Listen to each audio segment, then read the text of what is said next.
Qu'est-ce qu'une suite définie de manière explicite et quelles sont ses propriétés? Une suite est dite définie de manière explicite lorsque le terme général U indice n de cette suite peut s'exprimer directement en fonction de son rang n. Dans ce cas, il sera possible de calculer chaque terme de cette suite à partir de son indice. Voyons quelques exemples permettant d'expliciter cette définition. Donc soit la suite UN, dont les 7 premières valeurs sont indiquées dans le tableau ci-dessous. Nous voyons aisément que pour passer de la première ligne à la deuxième ligne de mon tableau, il suffit de multiplier par 2. Ainsi, je peux écrire que U indice n égale 2 fois n. La suite UN peut être définie par la formule explicite U indice n égale 2n. La valeur du nème terme de cette suite est égale à 2 fois son rang. En toute rigueur mathématique, il conviendrait de préciser l'intervalle de définition de cette suite, ici par exemple les entiers naturels supérieurs ou égaux à 1, mais cela n'est pas exigé par le programme de bac professionnel.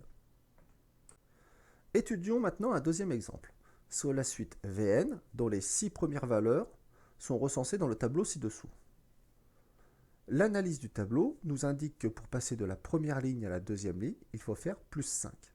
Le terme général V indice n est donc égal à n plus 5. La suite Vn peut être définie par la formule explicite V indice n égale n plus 5.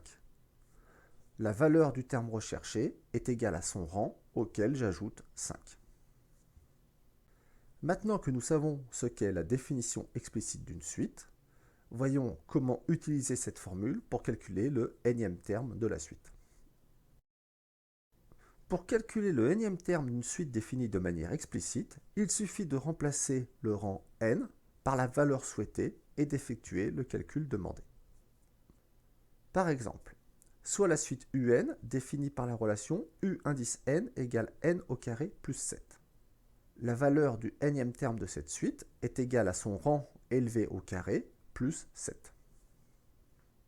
Quelle est la valeur du terme U20 de cette suite? Eh bien c'est simple, je veux U20, c'est-à-dire je veux n égale 20, donc dans la formule, je remplace n par 20. U20 égale 20 au carré plus 7, ce qui fait 407. Deuxième exemple, soit la suite Vn définie par la relation V indice n égale 3 fois n moins 100. La valeur du nème terme de la suite Vn est égale à 3 fois son rang moins 100. Quelle est la valeur de V80? Je remplace n par 80 dans la formule de définition. Je dois donc faire 3 fois 80 moins 100, ce qui fait 140.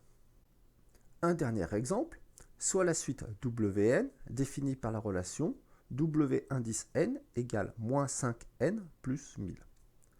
La valeur du nème terme de la suite Wn est égale à 1000, auquel j'enlève 5 fois son rang. Quelle est la valeur de W117? Je remplace n par 117, j'effectue le calcul moins 5 fois 117 plus 1000 égale 415. Voilà, vous savez tout ce qu'il y a à savoir sur les suites définies de manière explicite. Comme vous avez pu le constater, leur usage n'est pas très difficile.